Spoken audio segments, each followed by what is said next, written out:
Well, hello, I'm Michael Brownell presenting for Keranova today. Thank you for including us in the Innovation Showcase. We are Keranova, and we are rethinking laser cataract surgery. That image in the lower right is a photoemulsified cataract lens where we use the laser itself to do the emulsification. Brief history, the company was founded in 2016, and that's when I began advising with them as well. Our CEO, Fabrice Romano, started the company with some very smart ophthalmologists and scientists. Series A was closed in 2016. We got a French grant as well. Did our first in-human study in 2018, and then a foundational clinical study in 2019, which I'll share a lot of that data with you today. Closed a Series B funding round of 25 million euro last year, and we're up to about 35 people now, so moving right along. So we look at this as laser integrated cataract surgery as opposed to laser assisted cataract surgery, for example, where the laser system is integrated into the procedure. A photoemulsification is a big part of that, where we do direct aspiration of dense cataracts. The laser does the emulsification so you can aspirate directly. We also have robotic docking, where a precision robotic docking arm has been integrated onto the system that allows much easier experience for the surgeon and the patient on docking, and also better OR integration because the laser workflow space shares the same space with the surgical microscope. They move in and out, and I'll show you a video of that. So it's really a top-down workstation for cataract and refractive surgery where we've optimized the surgical performance from anterior cornea to posterior lens. And then to top it off, we've integrated in a fluidics and phaco system, so it's all there for the surgeon. So in our foundational clinical study, we had three primary objectives. One was phaco-free aspiration of dense cataracts. Other one is tag-free capsulotomies, because that's key, and also this OR workflow integration. So in the upper right corner, you can see another example of, it's in this case, a grade 5 cataract that's been photoemulsified into 200 micron cubes that can be aspirated. And the lower photo shows the beginning of that aspiration. I have a video that I'll show you that as well. So we did 27 total surgeries.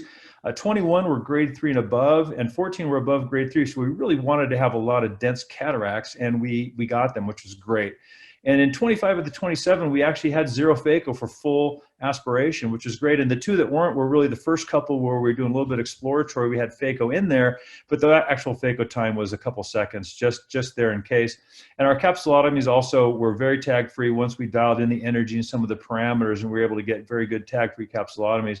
All these surgeries were done by Dr. Pavel Sadulka in the Czech Republic. Great surgeon, fantastic site, great staff.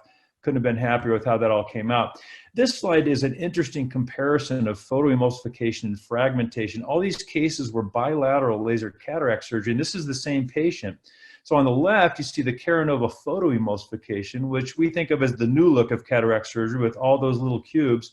And on the right is a more traditional current generation cataract surgery. We have coarse level cuts and lots of bubbles. You notice there's no real bubbles there on the left. In the videos you'll see, we just don't have a bubble problem because we're able to operate right at threshold, and I'll show you why that is true.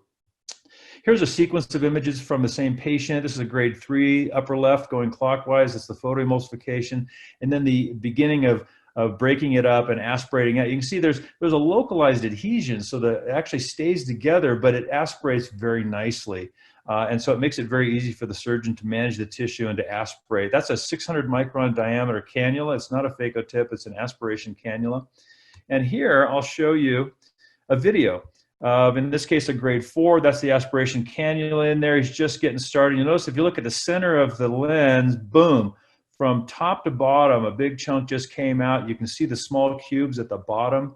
So this was a very careful, we're not looking for speed on this one. We're looking to understand how the tissue behaves. And you can see those cubes all the way through. So we've taken an inhomogeneous cataract lens and turned it into a homogeneously emulsified lens with this laser photoemulsification, all these little cubes, and it comes right out. So our capsulotomies were also quite nice, very round, very smooth edge, tag-free. One interesting point here is we actually do top-down surgery here, meaning that typically you think of a femtosecond laser, it starts at the bottom and makes its incisions up to avoid the bubbles. For our capsulotomies, we go top-down, and that's to avoid cortex disruption. That helps both with the quality of the capsulotomy and the quality of the photoemulsification, and our system's design allows us to do it top down, it works very nicely. In the robotic docking and OR integration side, the idea there is to bring the technology to the surgeon and the patient, not the reverse. So we don't want the patients and surgeons having to move around different rooms. We can bring it in. And the robotic arm really enables that. It shares the same space with the surgical microscope. And in the image there, what you can see is that's the laser head docked onto the patient. And you can see the robotic arm there. And on the right, upper right, you can see the surgical microscope. So when the laser is done, the arm will move back over the system and the surgical microscope will come right in. The surgeon and patient don't have to move. And in the upper left of that image, there's a photo bomber. That's our CEO, Fabrice Romano. He's there making sure everything went well, and it certainly did. So here's a sped up surgery. We didn't really move that fast, but you can see the robotic arm is coming over to a pre-docking position. And the surgeon's preparing the eye, and now he's docking, and boom, he's done. Very fast and easy. It's a prototype system in a foundational clinical study, so there's lots of people there taking notes, taking photos and video. Some of the software is done manually as well, since it was a prototype. But the surgeon's basically waiting for the laser process to be done, and as soon as it is, that arm will move back over the surgical system. You can see there it goes right now. It goes home, then the surgeon brings in the surgical microscope, and he's off and entering into the eye to do the implantation. We're also quite good in the cornea. We have an advanced optical design with a very small spot size. We can do multiplane entry incisions, arcuate incisions, LASIK flap, corneal transplants, etc. Here's some examples of some cadaver SEMs. The full thickness dissections, very crisp edge, very clean, low energy, very nice. And then the flap also, very low energy, super smooth. And that procedure, that flap can be done in a second. That's how fast the system is, which is great.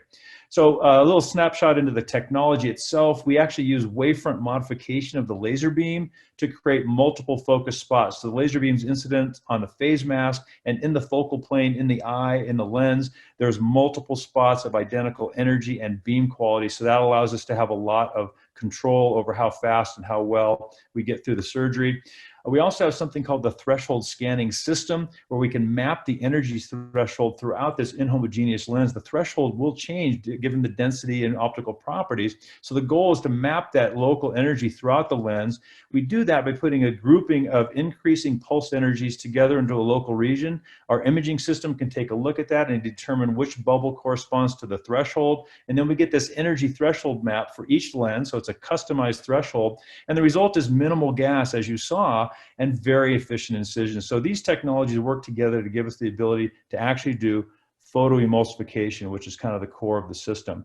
So I'd love to tell you more, but that's all we have time for. Thank you so much. You can check us out on the web, and we look forward to talking with you soon.